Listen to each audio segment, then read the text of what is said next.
Again, I have to say it, this intro scene slaps.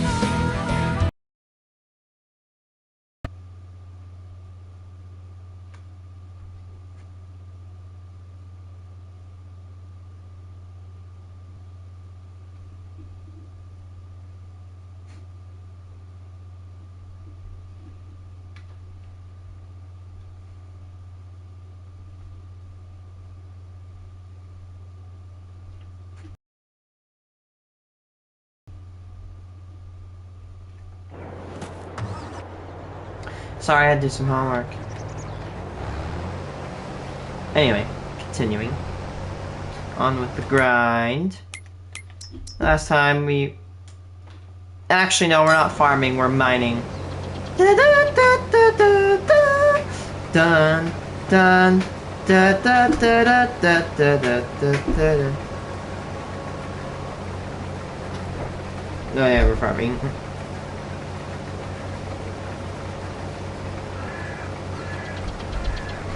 Oh my gosh, it's one of these things! It's one of those, look! I mean, that is a very special modded tank. It's a floaty boy. The tank is designed with flotacious tracks, able to... It's an amphibious, by-terrain vehicle. I love those type of tanks. I wonder what weapons will be like in my future. Come on. I hate nukes. Nukes are boring. I mean...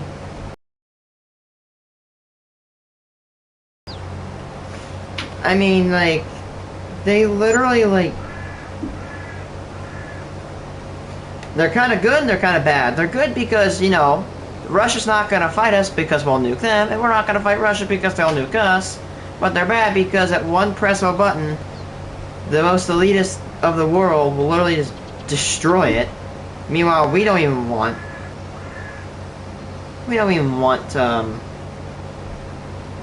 this to happen. But, yeah, they do it anyway. What the hell? What the hell? It's a 5-inch it's a 5-inch Armalite pistol. By the way, fun facts, people. A lot of people will say, like, especially gamers, AR means assault rifle. AR means Armalite. It is called the Armalite 15. Armalite 15. That's what actually the full name of the AR-15 is, Armalite 15, because Armalite manufactures it. But oh boy, I love the AR design. I could go on all day. It's a beautiful design. I have an MMP 1522 and its pistol variant. And I'm not gonna lie, MMP 1522 is a solid little pistol. Although it's not really a pistol, it's technically like a SBR rifle looking thing, but it's legally a pistol. I mean, it's kind of weird, but yeah. Like the AR, it's about like this big. Like that's how long this AR pistol is. AR pistols can be separated, or AR rifles can be separated into two pieces. The top piece and the bottom lower receiver. All you gotta do is flip it to where the barrel and your view is pointing right. Then take a screwdriver and poke two pins, and if you poke them all the way through, they shouldn't come off, and boom, it's separated. There you go. They're so easy to take apart, you can almost do it on the field. I'm mentally disabled, I can take apart an AR pistol right now. Although, yeah. I usually don't do it that much because you don't have to really do it that much. Well, you need to do it when you have to you have to clean it. Because what happens when you shoot guns? What happens when you shoot guns is that microscopic particles of gunpowder will actually start to form on the gun's surfaces. When you do this, your accuracy will slowly decrease, and your gun's performance will slowly get worse. To do this, we have this gun cleaning stuff, and also you need to lubricate your slide, because Just like how an engine needs oil to lubricate it, you need gun lube in order to actually lubricate the bolt, in order for it to reciprocate. If it's not reciprocated, it can damage itself.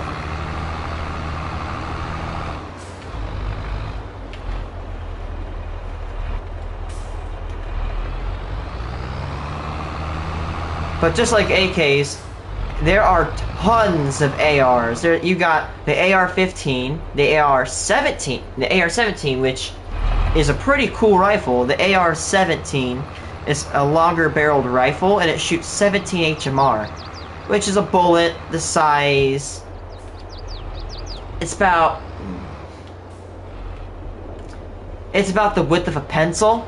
That's not a big bullet compared to the 5.56s that AR-15s consume, but 17 HMR is stupid fast. It's a subsonic round, which means that if, like, the bullet will hit you before you even hear the sound it makes. It goes faster than the sound wave that follows it. So it basically goes boom like that, but the boom would be followed up slowly. So basically, you could, if it one-shot your head, you could basically die to this bullet and not even hear it hitting you, if it one-shot your head. They are basically really good for obliterating anything the size of a raccoon. We have to have one because of stray cats. And no, stray cats, we're not talking about the cute ones. We're not talking about, like, the adorable cats. We're talking about strays that have rabies that will kill your cats and attack small children. Yeah, it is unfortunate, but you have to actually defend yourself. Yeah, you have to defend yourself against cats, like the bad feral cats. Like, there is nothing nice about feral cats. They are mean. They will tear you a new one.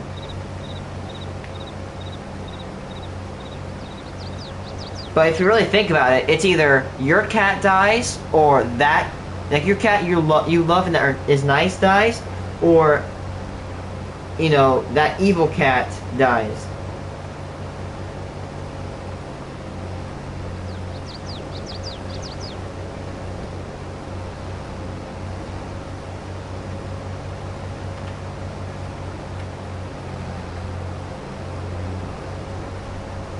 I saw a video on Instagram where this guy had a 2-inch AR barrel, which is definitely not legal. It makes me so mad, because I live in Illinois, and Illinois is, like, notorious for banning guns. But, I think guns are still legal in California. I saw more guns. I actually saw more freaking guns available in California Supermart. They have guns in Supermart in Cali, and they're better than ones here. And it's California. It's so bad in this state, California compliant guns are not allowed. I will almost fight to the death that this state's gun laws are worse than Cali's. Because Cali, at least, they have to take it. Okay, I have to show this. No, I'm not saying anybody's stupid, but you have to actually explain this, right? Let's take your, let's take this, right? Alright, you got your pistol, you got rifle. Now, on California, you're required to have a thing like this, that, like, blocks this. So you can't take your thumb, you have to do this. This is how you have to hold your gun in Cali. Not like this, where you could accidentally drop it. Meanwhile, yes, it's stupid. I brought it up with the gun clerk, and he said it was the dumbest thing he's ever heard. It's funny when you get to go to another state that has awful gun laws, because, like, oh, my state bans semi-autos. Oh, yeah, well, at least we don't... Well, yeah, we have these stupid, trigger blocker things. They're the stupidest thing. Between you and me, I'd personally just take a file and cut that off. Like, come on, I'm not gonna commit a shooting. I'm not an awful person. Ow. Oh, that happens when it lags.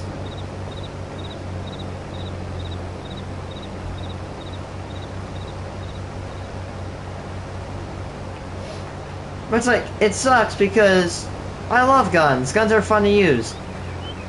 A few guns I want are the Kriss Vector 9mm CRB.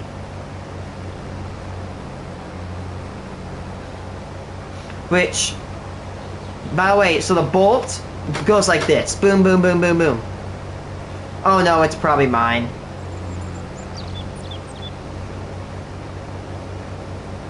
So a gun has a bolt. So the bolt basically grabs the bullet, and when it shoots, the bullet is ejected, and then the bolt comes back, a bullet slides up, and the bolt slams back and puts the bullet back into the chamber.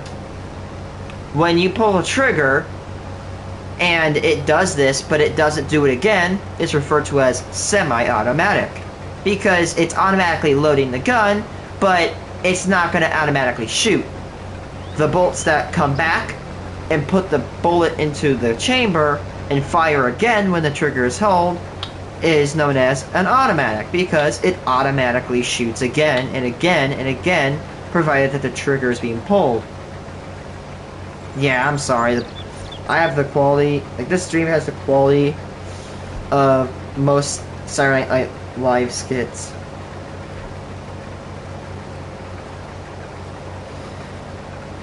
However, there are different actions. Pump action, of course, refers to when a pump on the under part of a gun is used to feed a bullet. These are often found in shotguns, although they can actually be found in long rifles. I have a .22 caliber rifle that has a pump action. If you don't, it's called a Rossetti. Yeah, it does that.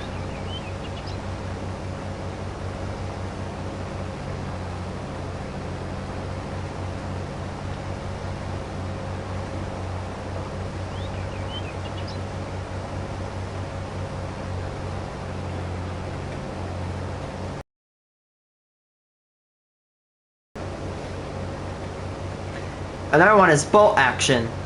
Oh. Bye. Anyway, to the people that ever see this again. Bolt action is when a bolt is required to cycle the bullet. Basically, it's like a hunting rifle, but these aren't really used for military rifles, except for some exceptions like the AWP, AWS, and Tundra platforms. To do this, all you gotta do is bolt, cycle up, pull back, push forward, cycle down, boom. However, other bolts might be a little bit different.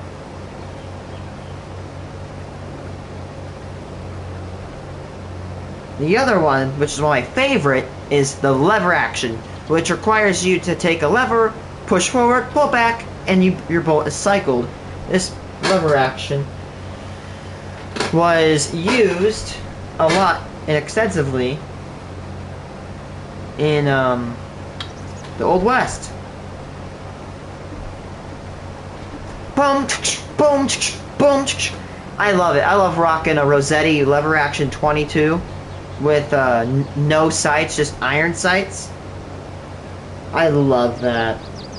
I love no-sighted lever actions. Lever actions are badass in my opinion. I don't care.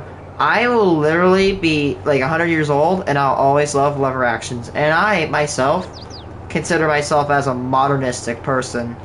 I love a lot of like modern stuff. Like I'm not really old and classy, but I do somewhat have a taste. Like I might even buy a record player. I need to buy myself a record player.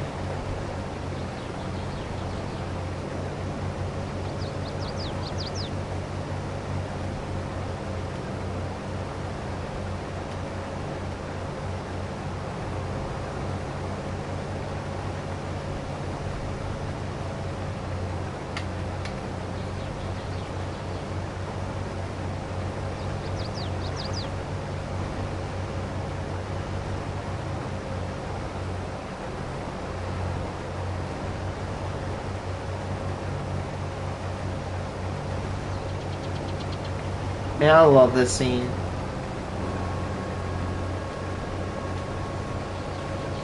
This is a good show. I'm gonna take it with a grain of salt because there are some details that are not true in this show, but it's called Chernobyl. Like, a fair warning, it can be graphic and there are scenes of people killing, like, dogs. I really do recommend a little bit of a grain of salt when it comes to watching it, but if you can stomach it, it's a good show. Now, it's not completely truthful, like, again, it is kind of like a little bit dramatized, but a lot of the details are true. In fact, like, you know, like how the lid of the reactor blew up, how the blue light was above the reactor. Like, but a lot of them are minor. By the way, can we remember that a lid that weighs 183 Subaru 2023 Limited Crosstreks worth of weight, 183 in my car, okay, that's heavy. That's like an entire restaurant parking lot in my car, like tripled. And that weight was thrown off.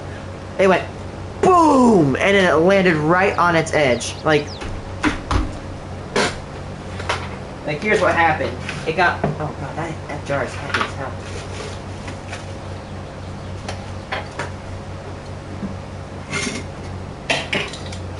It went boom, like that, and then it flipped and landed like this.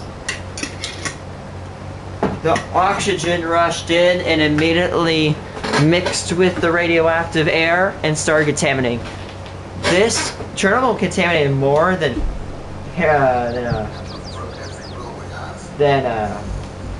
what was contaminated when the atomic bomb went over Hiroshima and Nagasaki. Maybe not combined, at least one or two. He did these things believing there was a failsafe. AZ-5, a simple button to shut it all down, but in the circumstances he created, there wasn't. The shutdown system had a fatal flaw. Exactly. At 1:23:40, Akimov engages AZ-5. Emerge. AZ-5. Yep, dude just spawned in. I guess humans just don't reproduce in this world, they just spawn in like that. You know? What's the need for 9 months of pregnancy when you can just spawn in with the click of a button? Anyway, as I was saying, that's AZ-5 or A35 or AZ-5. It says A35 on the screen. I think it's AZ-5, whereas they say AZ-5. Is what is known as SCRAM. SCRAM is an emergency shutdown. Basically, if the heat is going up, if it's about to get a little bit out of control, they hit the shutdown button. And after that, they fix the reactor, do whatever they want. However, basically, this puts all these graphite control, or not graphite, I cannot speak. They put control rods in the reactor, they slide in. Control rods basically stop the reaction, they kill the reactor.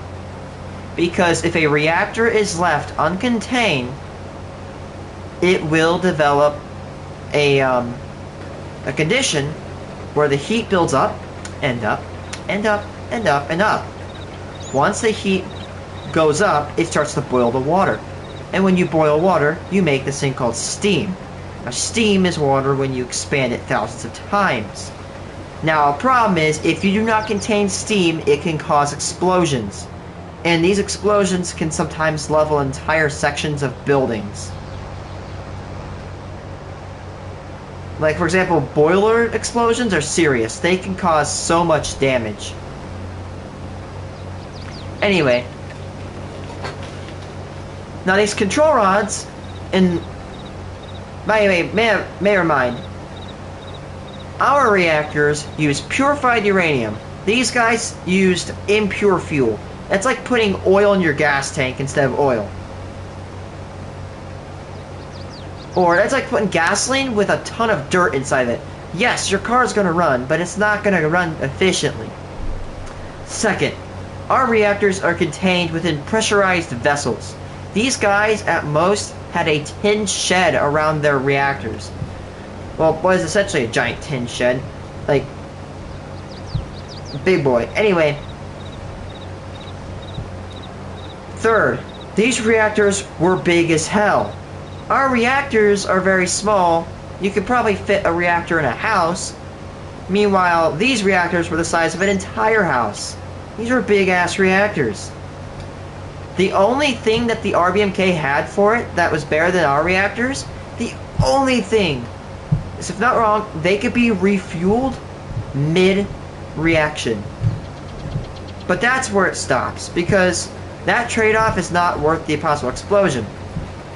These reactors were ass. And if it scares you, they're actually still in service today. Some of them are. However, by 2034 or 2036, they're all going to shut down. One already shut down like less than a year ago, I think. Anyway, let's see. 4. Let's see, what was it?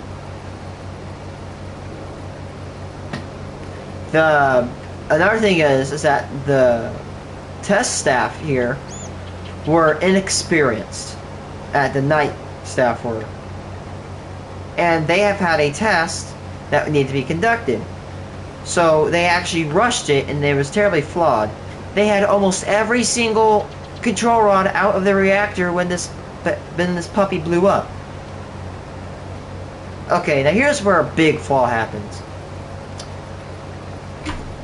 See this? The tip of this pencil? That's graphite. Graphite makes reactions go faster. Now, this can be good and bad. Now, you know, if I'm not wrong, aren't control rods made of boron?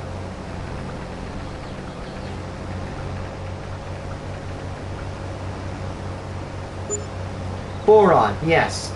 Boron, because it's a very good suppressor of reactors. Anyway, you want to know what these control rods are tipped with? Damn graphite. They tipped their rods, which is supposed to kill a reaction, in a material that expedites it. That's basically like on the interstate, instead of like braking, your car goes from 70 miles an hour to like 120 before it starts braking. So basically, when you would insert these fuel rods, it literally make the reaction go faster. Yes, that's how bad this reactor was. And guess what? When they eventually slammed these rods in, they jammed. And they could not be released. And once they didn't, the reaction started to get crazy. And this is what's called a positive void coefficient. And it goes up. This bad boy was designed to operate like 1,000 megawatts. Or 3,000 megawatts up to that. It went to 33,000. Which sounds good, but right before this reactor exploded, it was said that the power generated briefly powered the entire Soviet Union. The power output went like up. When I say like up, you know, like you might see a little bit of the angle, like this graph went straight up. That's how much power this reactor is generating. The fully withdrawn control rods begin moving back into the reactor. These rods are made of boron, which reduces reactivity, but not the tips. The tips are made of graphite, which accelerates reactivity. Why? Why? Because science, idiot. Why? Smart ass remark. For the same reason our reactors do not have containment buildings around them. Like Because, for example, let's say Clinton reactor. Clinton is contained within a building, right? The reactor vessel, the reactor is inside of a vessel inside of a building. If the reactor explodes, guess what? It's inside of a building. And it's not going to release a concrete building. It's not going to release as much radiation. But this was inside of a steel shack, basically. So this isn't going to contain radiation. At least Russia at least make it out of aluminum, not steel. Steel sucks at radiation protection. Aluminum is better. But use concrete or lead or something. For the same reason We don't use properly enriched fuel in our cores. For the same reason, we are the only nation that builds water-cooled, graphite-moderated reactors with a positive void coefficient. It's cheaper.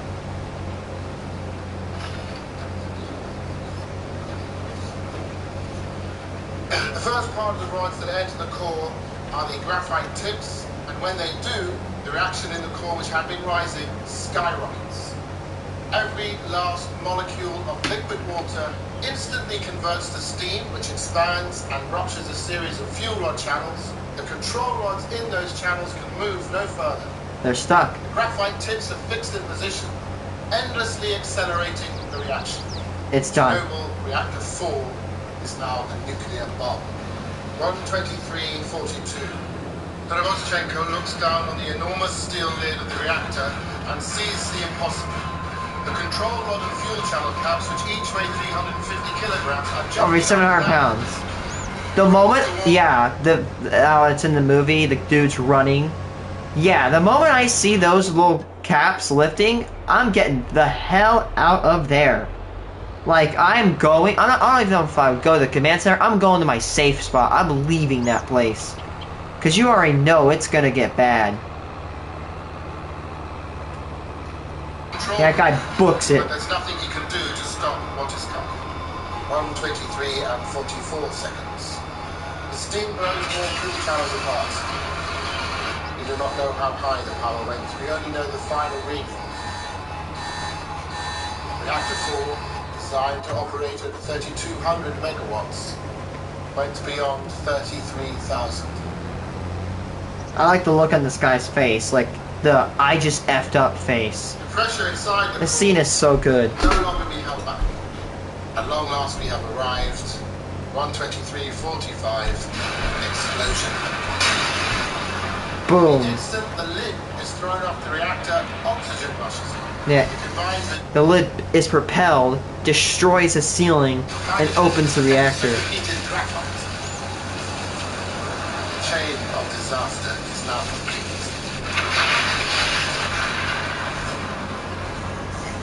Meanwhile, what's it called? Fukushima?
Okay, so basically Fukushima...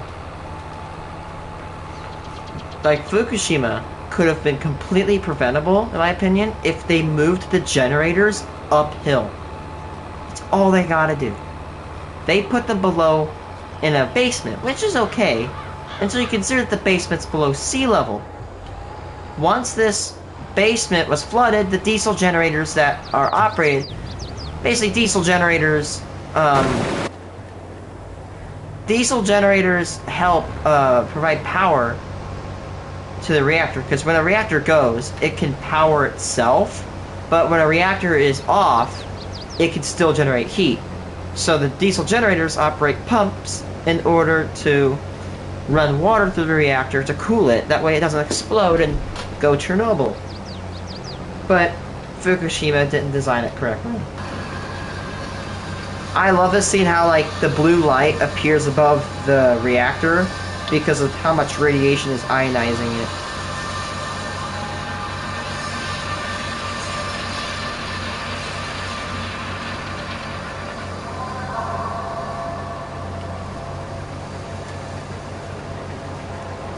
Imagine the feeling of the people who accidentally was like on that crew, like knowing they literally just caused the worst nuclear accident in history.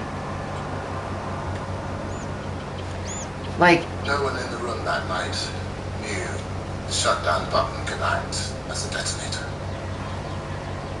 They didn't know it because it was kept from them. Well, I guess if you're contradicting your own testimony in Vienna. Testimony in Vienna was a lie. I lied to the world. Not the only one who kept the secrets. There are many.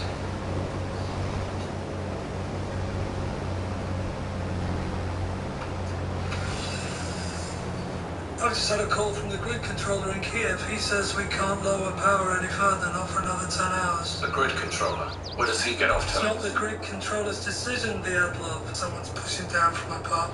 So do we have to scrap it or what? It's safe. We'll maintain at 1600. I'll go home, get some sleep, come back tonight. We'll proceed then. I'll personally supervise the test. And it will be completed.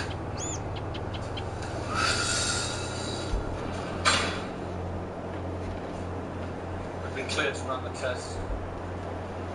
I've never done this with the power supply before. It's okay, I'm with you. Shut the fuck up and do your job. Is it too much to ask that you all know what you're doing? Well, yes. apparently he wasn't this mean in real life. Reviewed. We only just found out. There, review it. Well, let's go. Thompson off. Reduce power to 700. I think even you, stupid as you are, can manage that.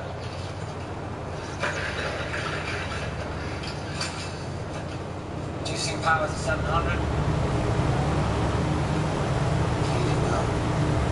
Keep it down. Good. Like that. Procrastinating. There are 10 other men in this plant would have done it already. Yes, right. He's already Gordon Ramsay, but for nuclear Yes, reactors. go, Mandiano.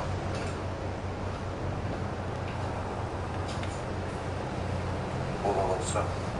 I didn't leave any words there.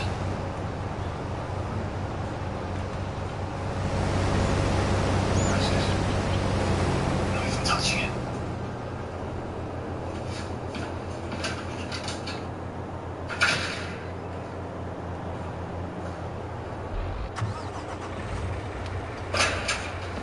Did everything right. Maybe the core is poison. Fucking amateurs, you stalled the reactor. Get it back up. Oh yeah, they stalled it, and they caused like xenon poisoning. You did everything right again, you incompetent arsehole. I apologize for this unsatisfactory result. I raised power to 700. Come with the Admiral. I apologize for what you're saying. It makes no sense. Raise the power. No. I won't do it. It isn't safe. Safety first. Always. I've been saying that for 25 years. So if I say it's safe, and if the two of you disagree, then you don't have to work here. It won't. Raise the power. Okay, have it your way. Just leave right there and then. I would like you to record your command. Raise the power.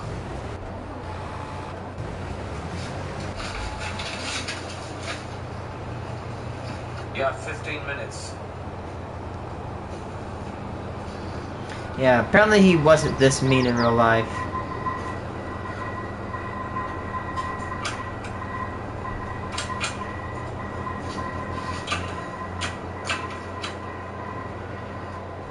$200 megawatts, down from like 500. We have a power surge, Sasha. 500, 600, 800, 9,000, 12,000.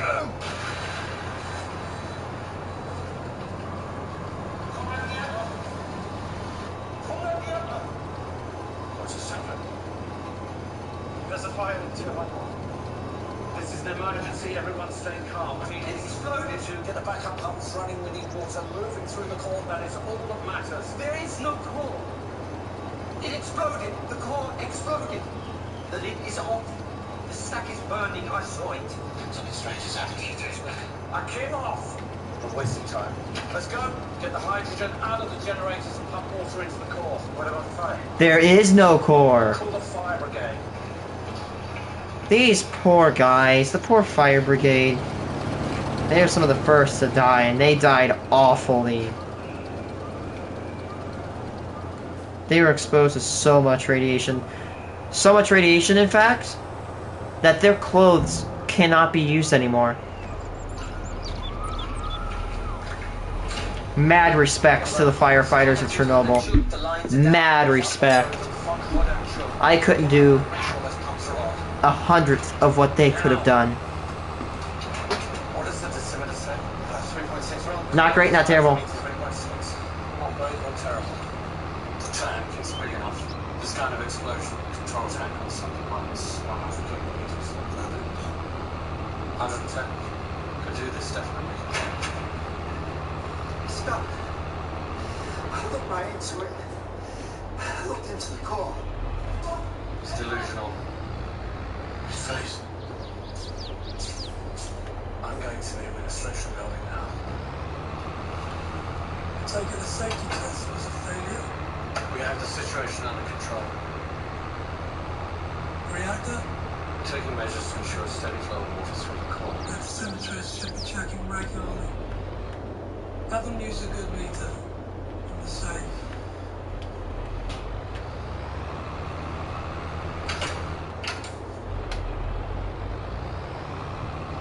Well, Maxed out.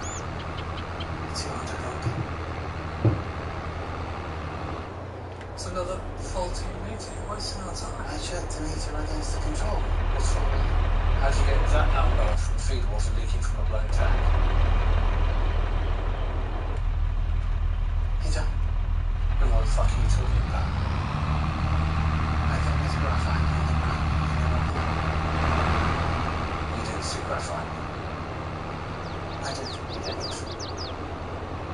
You didn't! Because it's Arm. not there! RBMK reactors don't explode. Big quotes. They do. Shut it off. Are you stupid? Jesus.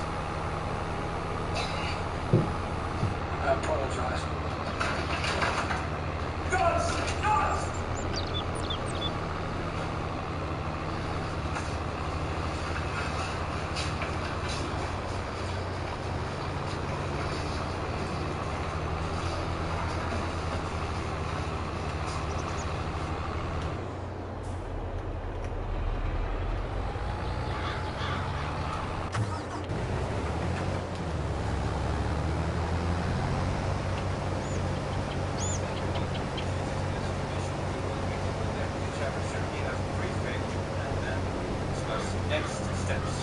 Okay, although it's kind of sad that this guy gets mad because this robot dies, this is kind of funny. A little bit disheartening, but funny.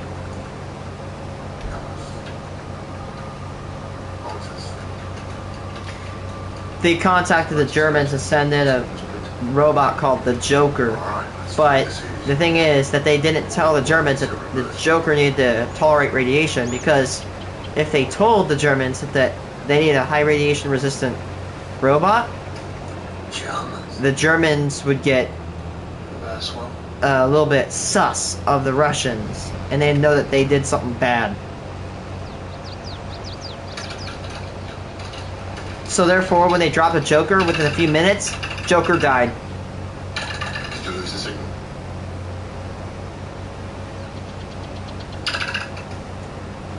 It's not a signal, it's the vehicle. It's dead. The radiation destroys electronics. It fries robotics. Even remote-controlled machines are not safe. Of course I know they're listening! I want them to hear! I want them to hear!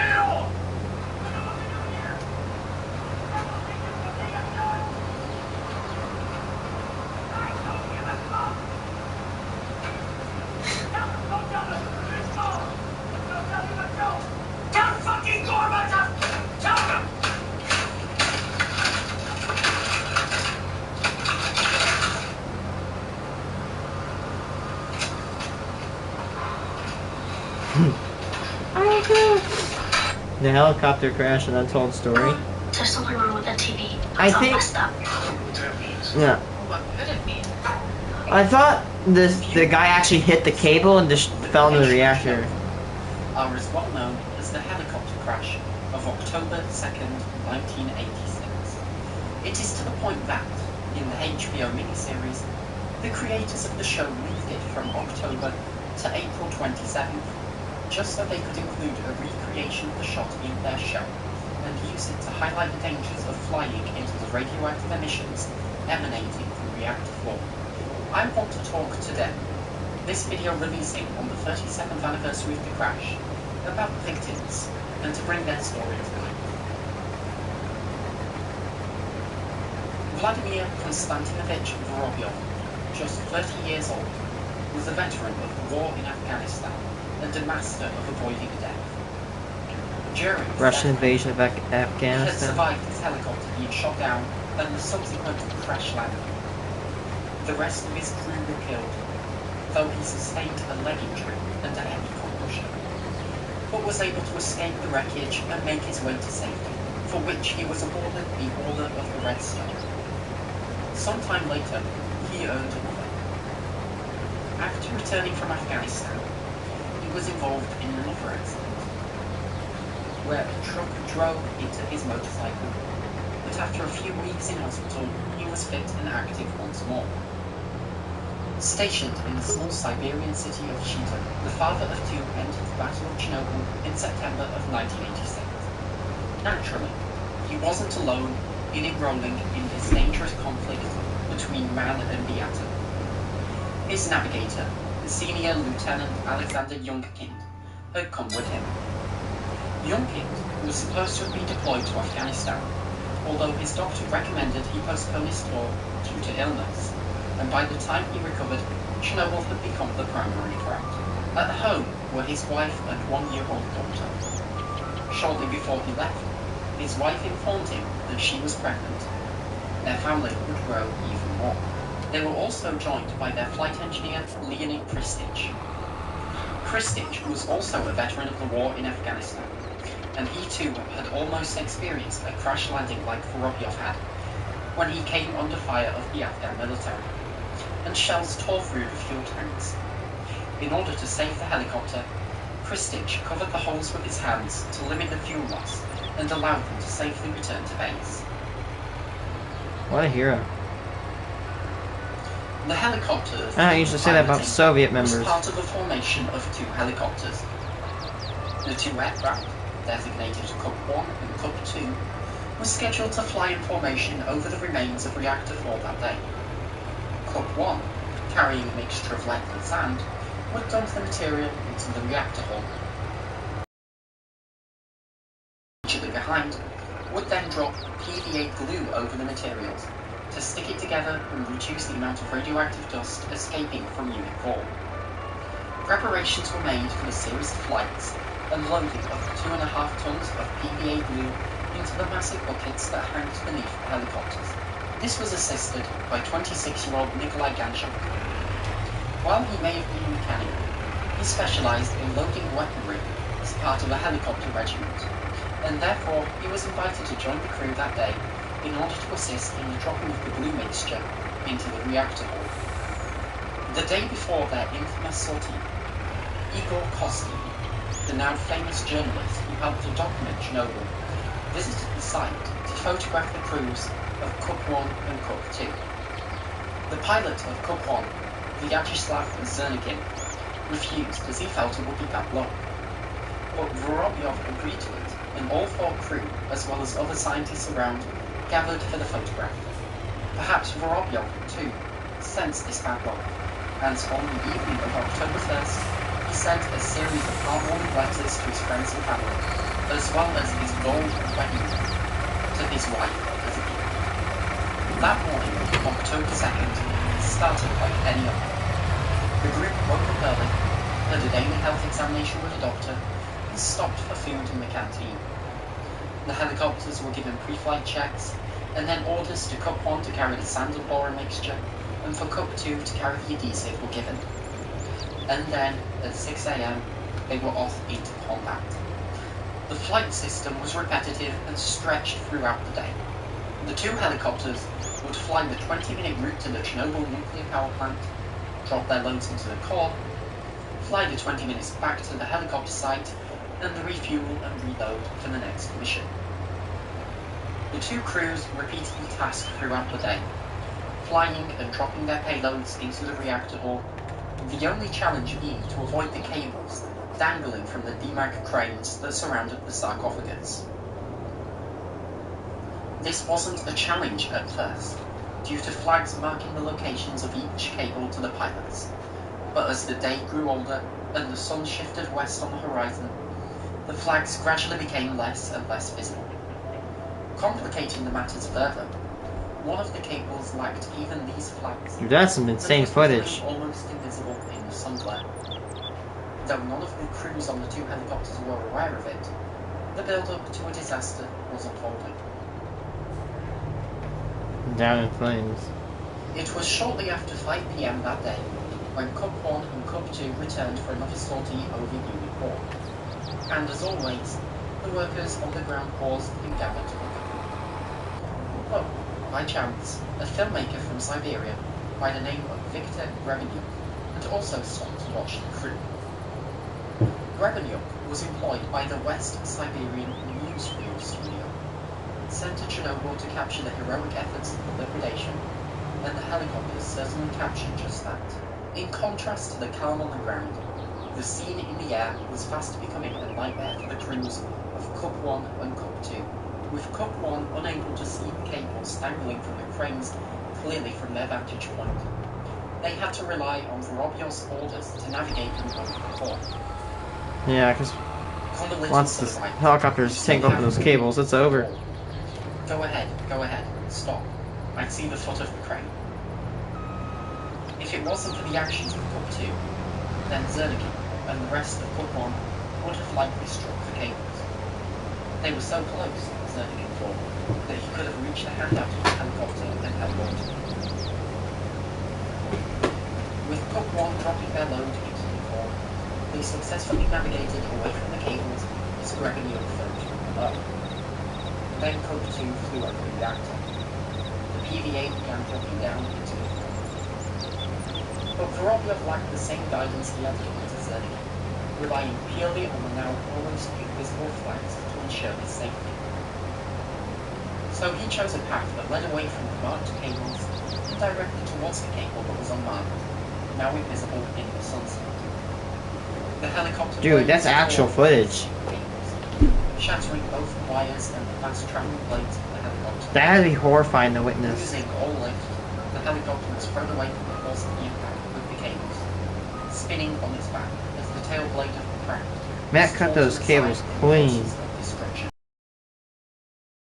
100 meters to the ground, disappearing out of sight from the view of Grebenyuk as it fell south of the building, narrowly avoiding the turbine door by just 5 meters. Zernikin and his crew watched from above, hopeless, as their friends perished, and then a panicked call on the radio from their commander, demanding they regroup and return to base. Zernikin requested they land first, so his crew had a chance to recover from the traumatic sight they had witnessed, but he was overruled, and the helicopter flew for 20 minutes back to base. It was close to midnight when Zernikin returned back to collect his comrades. Died a hero. The helicopter landed, and he had to wait as each of the 4 men were brought aboard.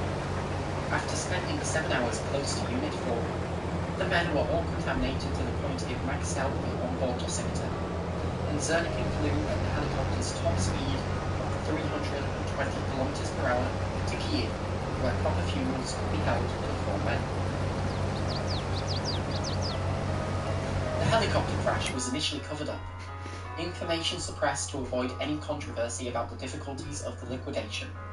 Vorobyov, Pyongyang, Kristich, and Ganchov all received posthumous orders of the Red Star, while their death certificates simply stated multiple bone fractures, denying their families any financial benefits. As typical Soviet government does. Details of the helicopter accident became public in the mid-1990s. They finally received them. At the helipad where Cup 2 took off, a memorial for the 4 men was created using the only surviving piece of debris used, a singular blade from the helicopter that was thrown off during the impact of the King, and a brass plaque bearing the names of all four victims. The wife of Alexander Young King, flight navigator, gave birth to a son, Fashion Young King. 10 years after the accident, he was interviewed for a documentary where he said he wanted to become a pilot like his father. On December 6, 2017, a work crew helping to dismantle the old sarcophagus under the new safe confinement uncovered remains of a cut-used head, which was thrown from the craft as it fell to the ground. There were plans to transfer this to a museum once it had been fully decontaminated. I would like to finish this video by taking a moment to mention the hundreds of helicopter pilots and crewmen who participated in the cleanup.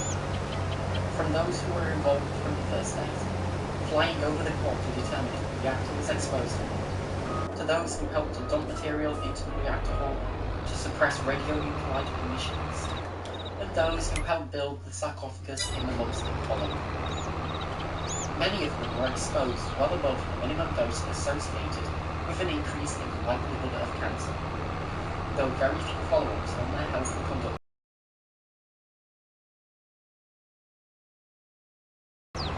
No kidding.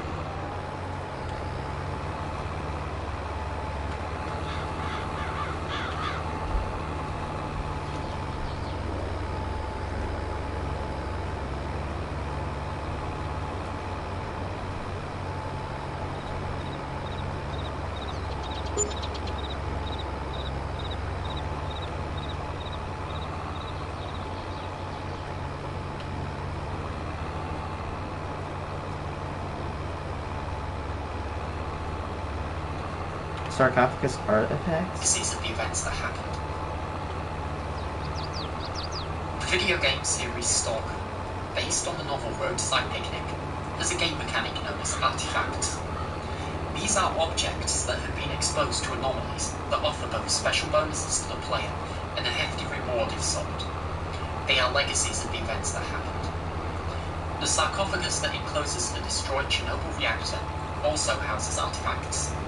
They may not grant you any power, but they are objects exposed in the alien world that is inside the sarcophagus, and have acquired some strange interest about them, many people wanting to see or even own them. Some are certainly more important and interesting than others, but it is still worth talking about each one regardless. Some have even faked their possession. These are just a few of the more well-known artifacts, and what we know about them. The mop.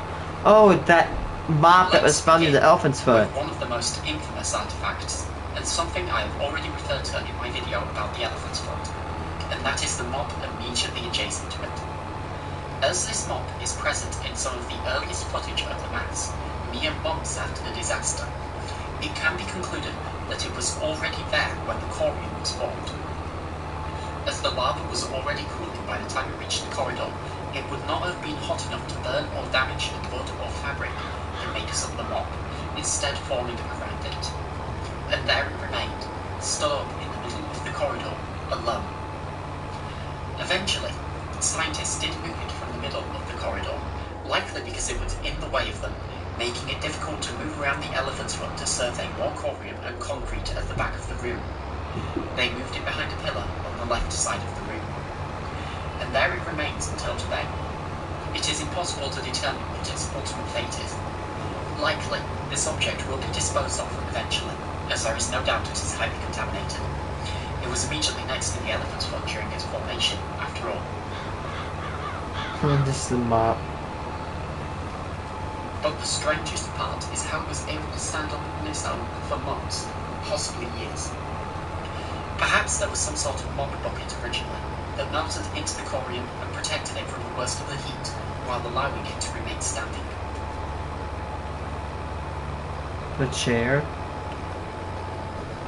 Another iconic Chernobyl artifact.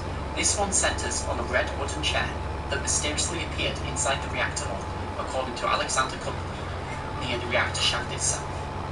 Around it, we can see the remains of the parachutes attached to sandbags dropped into the reactor, some of which are almost lying atop the chair. Now, what does Alexander Company know about this? Very little. According to him, nobody actually knows what caused the chair to find itself in such a hostile environment, suggesting that somebody may have thrown it in there. Who threw it, he does not specify. Now, how did this random chair Okay, just a random ass get into the chair that reactor? sits in the reactor. I hate to spoil the mystery, but I have a good answer. The chair possibly belongs to the refueling machine operator's room, located directly above where the chair was already in the reactor hull to begin with, and survived the explosion. What many don't consider is that the brunt force of the explosion was directed mostly vertically and most horizontal energy in an easterly direction. The chair, located both west and as far from the reactor as it could be, would have survived the explosion. While I hate to end the mystery, I still feel this artifact keeps its intrigue. Something so mundane, like a chair, surrounded by piles of alien debris in a zone unfathomably dangerous to approach, according to Company, as the radiation still approaches 100 roentgens per hour, likely meaning the chair is also heavily contaminated. Still, if it ever is removed, there are many who would like to gawp at the radioactive chair and ponder the true story that led to it resting in one of the most dangerous rooms in the world. The hacksaw in the hat. A much shorter story for these two, and we stay both with Company and inside the reactor hull. The story behind both are simple. We'll deal with the hacksaw first. Apparently, one of the expedition workers tried to collect a sample of a nearby fuel rod by cutting it off with a hacksaw. Unfortunately, the fuel rod proved to be stronger than the hacksaw, and the expedition workers succeeded in breaking the hacksaw in two. They left it. They never collected their sample, and the scene of this failure was later documented by Company in one of his photographs. As for the hat, we have to traverse it across the eastern side of the building to the access point under the reserve refueling machine control room and take a look around. Do you see it? Someone left a bright orange hard hat amongst the rubble. It has likely been there for more than a decade. What happened? We can assume that someone was exploring the reactor hull and, by complete accident, either lost their footing or just knocked it off their head by mistake. Regardless, the hat found itself on the floor, and it would have instantly been too contaminated to pick up and wear, so they just left it to be someone else's problem. Event stack. To make up for the much shorter entry, this one will be a double entry, as it refers to two separate artifacts, one literally much bigger than the other. The first one is of course the iconic vent stack that used to be between... They destroyed it, sadly. As of today, however, this vent stack is being replaced by a much smaller one. So, what happened to the vent stack? Where is it today? It turns out that it's in the turbine. They actually did. Being cut into pieces. They cut into pieces, Today, and now it's this radioactive boxed up. relic remains entombed in a forgotten place, just on the other side of the Unit 3 control room, where visitors look at buttons and switches. The fate of the vent stack is certain. At some point, the object will be taken for disposal. It will be cut up, further processed, and then buried. A sad fate for what many will consider the most iconic object in the exclusion zone, certainly the most iconic part of the sarcophagus. The other vent stack artifact in Chernobyl is much smaller, and to understand its unusual story, we need to go to 1986 and the post-accident modifications of the sarcophagus. Some of them are more well known, such as the Dossovian Sky Stairs.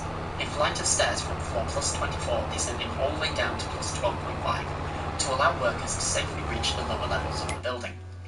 There's also the massive concrete wall that has been erected along the back of the Unit 4 control room, cutting off some of the outer panels and desks to make the room safer for tours. But close by, we see more structural changes. Many walls were erected, new rooms created. This includes room 3.9, a dosimetry room to measure the dose of workers returning from the sarcophagus. And if you look in the photos of these rooms, you can just make out a second vent stack. This room hasn't been used in years, so what happened to this one? Well, this artifact has actually been collected. One former sarcophagus worker by the name of Igor Kamachenko decided to take the model with him when he retired. It is now kept in his garage, the only artifact on this list not kept within the sarcophagus. The button. AZ5 By button. far the most iconic and sought after sarcophagus artifact. The AZ5 button has eluded historians and collectors They removed alike it, since though. the 1986 disaster, despite being one of the most important factors in the accident. So, where is it? gone. The first question is to answer what the button looked like in the first place. It's like a little This was red a button, button. not a switch. There is this photo of the switch which has gone viral several times being the AZ5 switch, but it is not. It is the COM switch, as you can read in the text. This switch was used to disconnect the controllers from their electromagnetic clutches, so they would fall into the reactor under gravity. Of course, this had no effect on the accident, but it is still considered the last control used by operators before the disaster, hence black. The AZ5 button has only ever been seen 2 times. Once in this photo of the Unit 4 control room under construction, and in this video of the Unit 4 control room before the explosion. Afterwards, it vanished. In the first photos after the disaster, the absence of the AZ5 button is plainly visible. Who took it? Nobody knows, but we can debunk a few of the more popular claims. In 1989, a TV documentary claimed that this was the infamous AZ5 button. Just one small problem with it. While it appears to be the correct button model, it is blue. It is, but the AZ button was red. Clearly red. Another major claim is that of Alexander Kovalenko, one of the former workers of the nuclear power plant, who claims he was gifted the AZ5 button by none other than Boris Shabina in 1988, but there are a few problems with this. Compare this supposed AZ5 to the real AZ5, or my own button of the same model, created a few years later. They're both much larger, flatter and shorter. Either Kovalenko has mistaken this button for AZ5, or he is lying. The real AZ5 was taken as evidence by the Government Commission and is likely either in storage in an unknown place or has been destroyed due to it no longer being needed. If the former is true, then it will be one of the most highly sought after artifacts of the Chernobyl disaster. The fuel rods. Oh. We finish off with the single deadliest artifacts of Chernobyl, the leftover fuel rods. Not every fuel rod was melted in the explosion. Somehow, some of these fuel rods actually survived and were instead ejected through the building. What did this result in? Large hotspots of intense radioactivity through many levels of the sarcophagus that people had to collect, often by hand, for disposal. These are the one artifact that people wish to avoid. These ones will actively harm you, and while the vast majority of the fuel rods have been collected, it is not impossible that one of these have been left behind, and who knows what damage it could do to a person.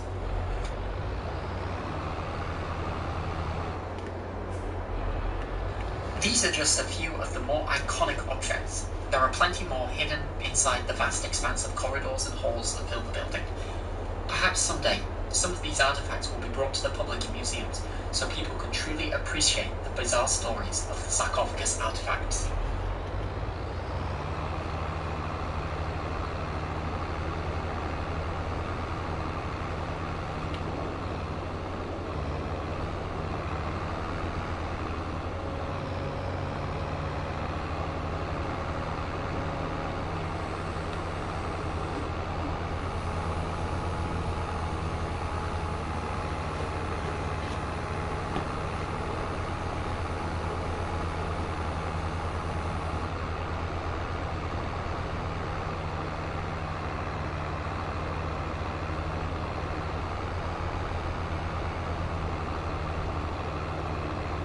Eyes, the claw. In the woods, on the outskirts of the reactor, lies one There's a of the stupid famous myth that said you are gonna die if you touch it. As tall as a man, far more radioactive than its surroundings. You won't die if you touch the claw, but still, I wouldn't touch it. It's radioactive. Like, dangerously radioactive. What was it used for? Thing is, it's not like, you know, for example, a piece of Fiestaware, you can touch that, okay? Because Fiestaware, all the uranium is contained safely, right? I've rubbed my hand. I went like rub. I rubbed my hand all over the inside of my bowl. And I scanned my hands. No contamination. Although even though I don't scan any contamination, or at most minimal, like bare minimal contamination, I always wash hands. It's just, I don't care. I always wash my hands. Why was it brought to you? How old is it? And why do stalkers keep painting it pink? Today... Oh yeah, right. There's a war with the claw. Its original color is orange, but it's been painted myriads of different colors, like pink, black and white, green, and more. Noble oddity, the claw.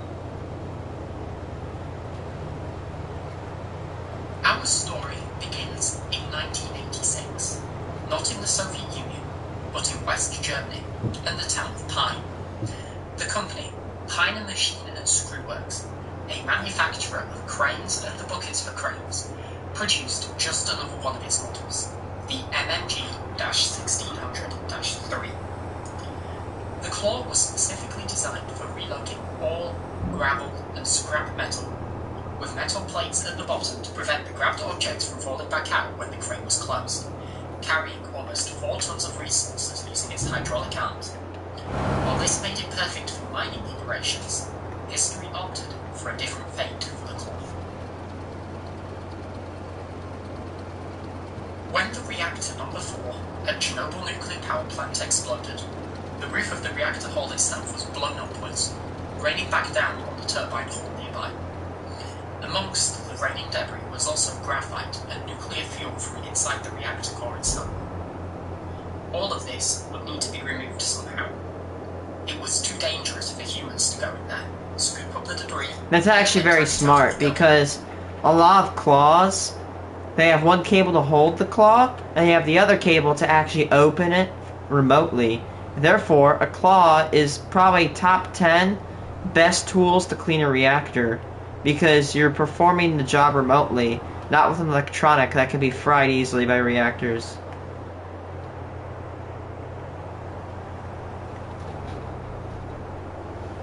Instead, cranes were built adjacent to the turbine hall, and then the buckets were lowered down to scoop out the radioactive material, which could then be I wonder how radioactive and those cranes are, and how much radiation do those workers get. That brought the claw to Chernobyl. One day I will go to Chernobyl. It is unknown how exactly. The only reason I don't want to go is that I'm a little bit of a picky eater, and I'm not joking. Maybe it was delivered to East Germany or Poland for use there, and requisitioned for use at Chernobyl. Maybe the Soviet Union itself purchased the claw for use at Chernobyl.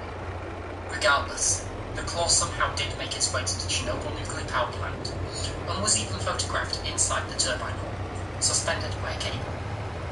This work severely contaminated the machine, picking up scoops of graphite and core elements amongst the concrete, rebar, and metal that had been ejected from the area.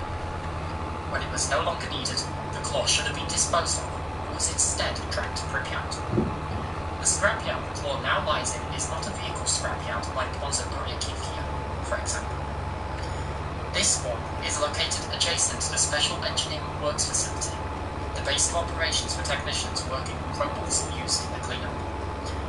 Many remains of these robots can be found around the area, all heavily contaminated like the claw, amongst the grass and the trees. Oh yeah, right. I was talking about Fiestaware. You can safely touch Fiestaware. The problem with this claw is that it's been touching like dust particles of radiation, like dust particles of like nuclear fuel, and this dust can get on you. And when it gets on you, it sticks, and it's awful. Shouldn't be the end of the story. Imagine The taking a Special nap in the Engineering center of Works it. facility was Ooh. founded when the cleanup was finished, and the claw and robots were left to gather dust and decay alone.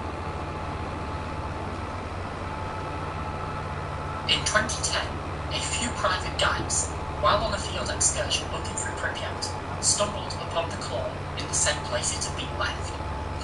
Word spread around, and in 2011, the academic Robert Maxwell visited the claw, recording 234 times the average background radiation inside the claw, the most radioactive area. And from this, the popularity of the claw exploded.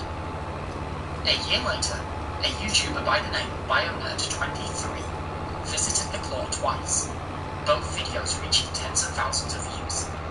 More tours began offering trips to the claw itself, coming up with the story that the claw had been used inside the reactor hall of Unit 4. In 2019, when the HBO miniseries was released, the claw's popularity exploded a second time, with articles being released claiming that just one touch of the claw would be enough to kill you. Okay, how much radiation did this thing emit? How?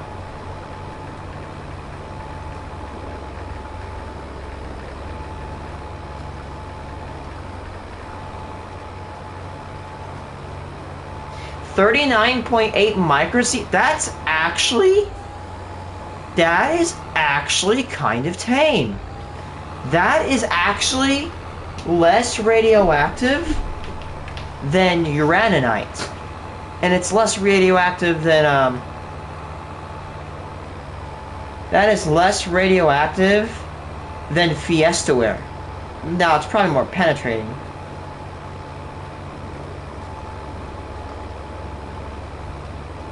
Releases 950 microsieverts of radiation a day. I mean, if you compare it to other things that are radioactive, like compare it to other contaminants in the area, it's not that bad. A 39 microsieverts an hour is going to do damage if you stand next to it for extended periods of time. Like, if you make your visits brief, hell, I wouldn't doubt if you would touch it, which I wouldn't touch it because of, like with my bare hand, because of risk of contamination. But if you kept your stay limited, I don't think you would get that harm from it. Again, take my word with a grain of salt.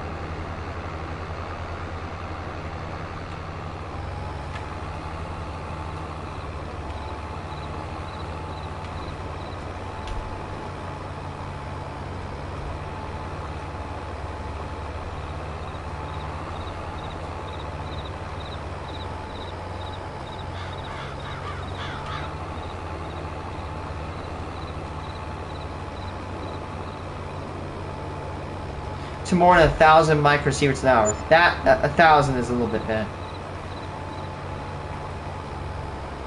Gamma radiation. It is. It is gamma radiation though. So yeah, I wouldn't linger around it.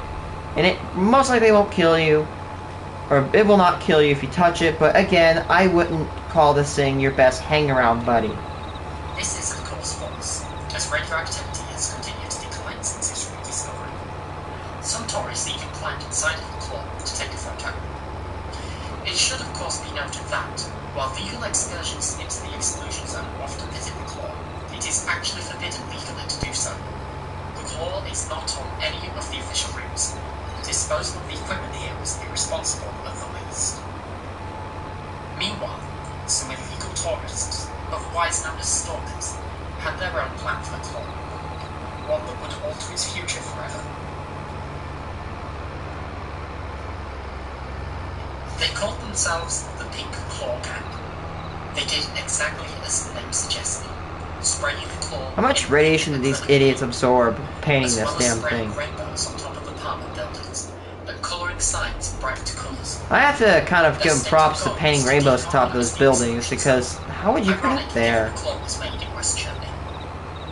Of course, many people were disgusted by the defacing of the claw, and some stalkers took matters into their own hands, seeing the Ukrainian government's lack of interference.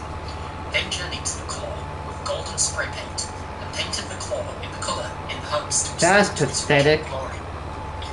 But this was not the end of the story. The graffiti artist returned, spraying. Okay, I have to say mad balls to people who graffitied this freaking claw.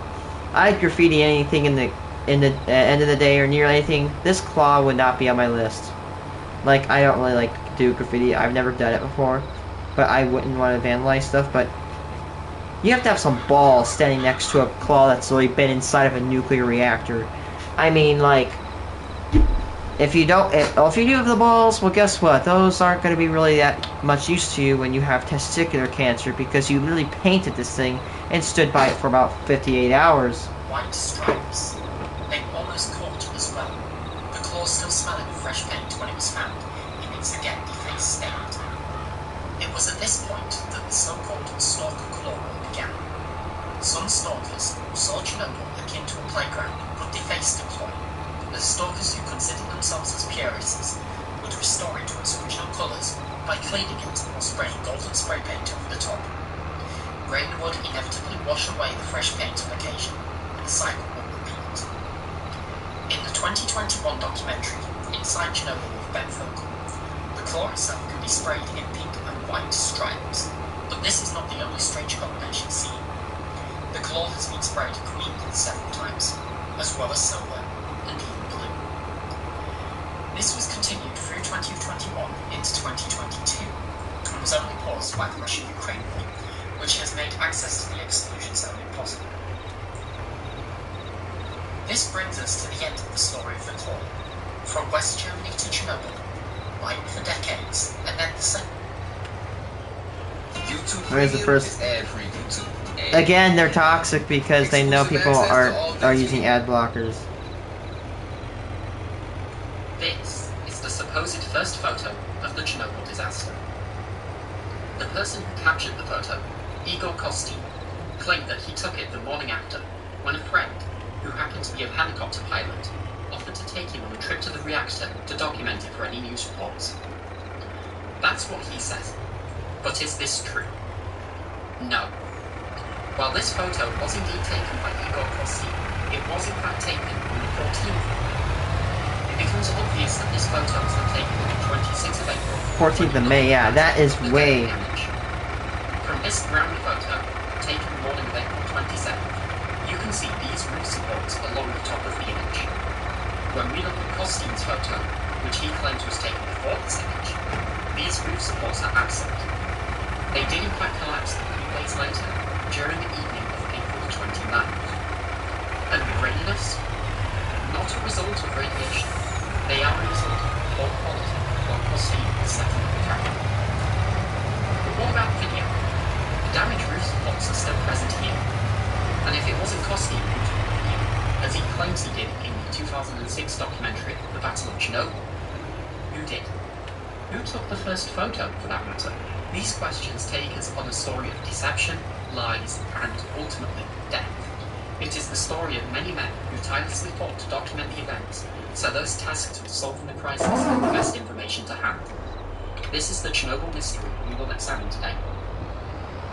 The story of the first photo that we are aware of is not difficult to answer. It begins with another photographer, the Chernobyl power plant's official photographer, no less. His name is Anatoly Raskazov, and he took many photos that are well known, including this photo of the Unit 3 control room, and this photo of the Nord Pole in Unit 4, where Valery Hodorchuk ultimately lost his life. Born on the 16th of January 1941, Raskazov was a simple photographer and artist who would draw portraits of Soviet leaders for Mayday parades in his spare time. It was mere bad luck that he found himself at the scene of the world's worst nuclear disaster. In the morning of April 26, Raskazov was woken at his apartment in Pripyat and asked to make his way to the bunker. When he arrived, he effectively waited around until Boris Kushinsky and Konstantin Polushkin asked for a photographer to accompany them on a helicopter flight over the reactor. So Raskazov went up and photographed the scene.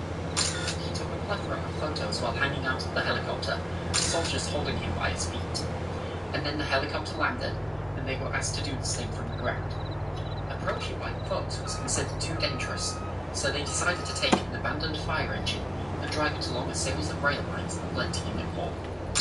They took their photographs from the ground and drove back.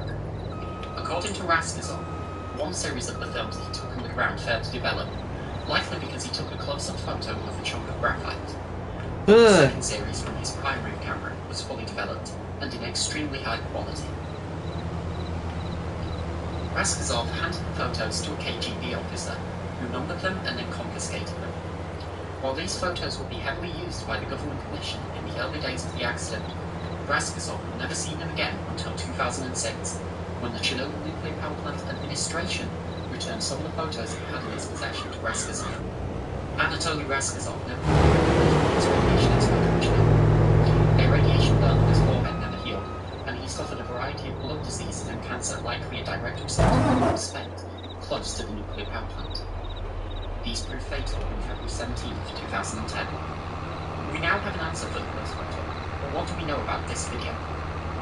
Well, its verifiable author is Konstantin Polushkin, an employee of Nikiat, the Research and Development Institute of Power Engineering, providing scientific and technical support to nuclear power plants with the RBMK reactor.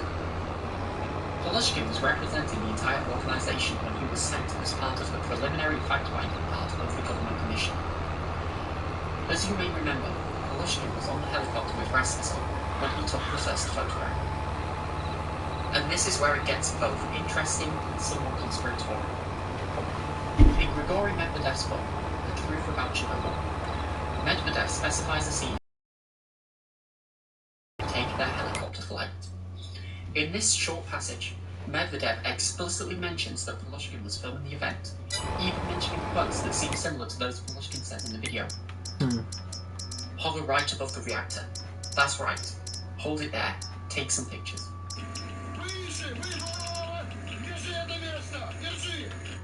Furthermore, Valentin Fedylenko, a member of the government commission who arrived on April the 27th, literally arriving as all the buses were driving out, mentions how both on April the 26th, Polushkin reported filming the events on video in a phone call. That's weird. This thing removes 14 slots, but this one removes 1.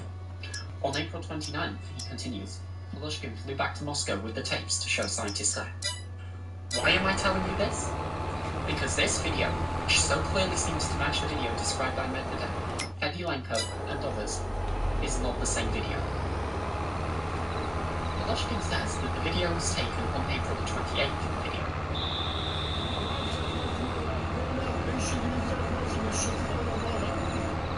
But this creates an issue, because it means that there is another colour video that exists showing the reactor on April 26th. Fedylenko elaborates on this. Didn't someone else shoot the collapse together with Polushkin before, for example on the April 26th or 27th? After all, he flew around the reactor on the afternoon of April 26th, on the first day after the explosion of the reactor, after which, in the evening, he reported the complete destruction of the reactor to Galavka. Maybe, did we watch another video on the day of the arrival on the evening of April 27th, and the shooting was apparently done not by an employee of Nikiat, but by someone else, together with Polushkin? They suggest that Brushinsky or Raskazov may have taken the video. However, Raskazov was taking photos while heading out with a helicopter, and so it was likely filmed by Brushinsky. For anybody doubting that the video was taken on April 28th, thinking he said it by mistake, there are a few ways in which we can verify this statement. First, the approach of the helicopter. According to Grigory Medvedev and Nikolai Karpan in The Truth About Chernobyl and From Chernobyl to Fukushima, respectively, the helicopter approached from Pripyat. However, in this helicopter footage, the helicopter approaches from the northeast, over the Kremlin Pond. Secondly, compare the smoke. In the photos from April 26th, the density of the smoke was greatly increased. It was slightly reduced over the full lens and it would be This matches the video. And now, the conspiratorial aspect. That's in the cool. documentary Chernobyl, The Lost Tapes, released in 2022, a section of this film was presented, including the audio of Polushkin saying April 28th.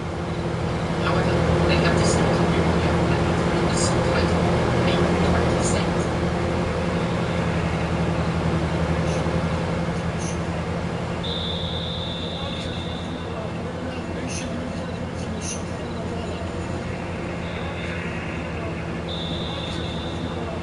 Why would they do this? I'll let you decide that. You will conclude with a series of photos and videos taken throughout the early period of the disaster. We have, of course, these 3 iconic photos from April the 26th by Anatoly Raskazov, followed by a series of photographs taken from the ground and the air on April the 27th, taken by Raskazov and the police captain Valery Yevtushenko. On April the 28th, we of course have the now infamous helicopter footage, and the following day we have even more, this in black and white taken by an unknown camera operator. However, they have a very shaky hand, hence why the video has been stabilized for clarity.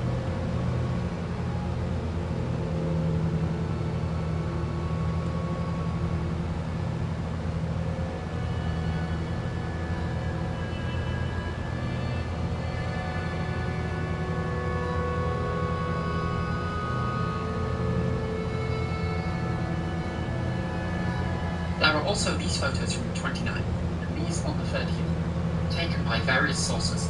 Okay.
You can see the paint scraping away. How clean those tracks look.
That looks so beautiful.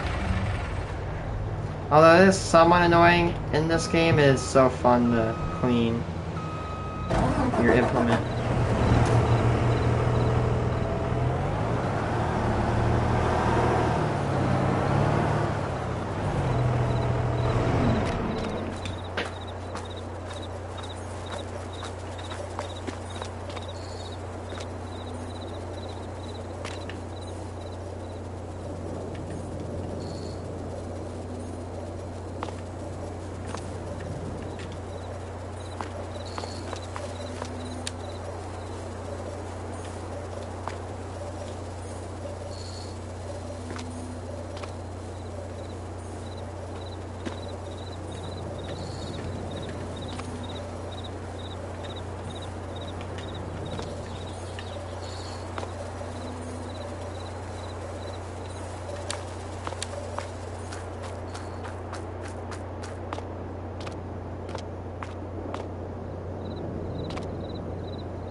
And you can see the paint scraping.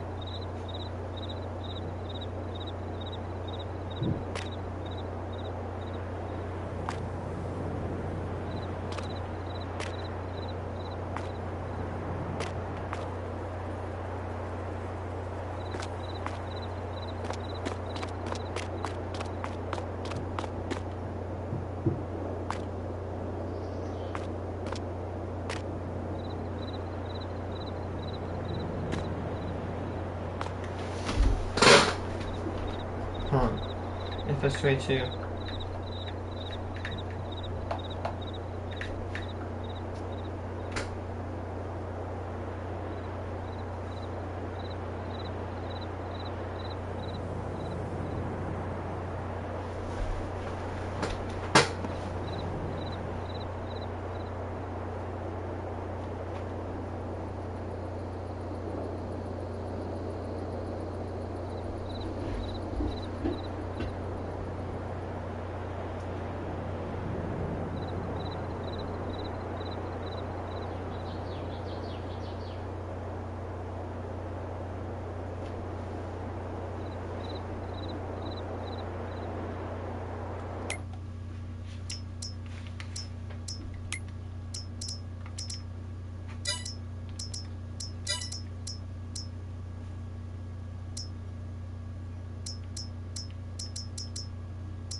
Yeah, I'm gonna go.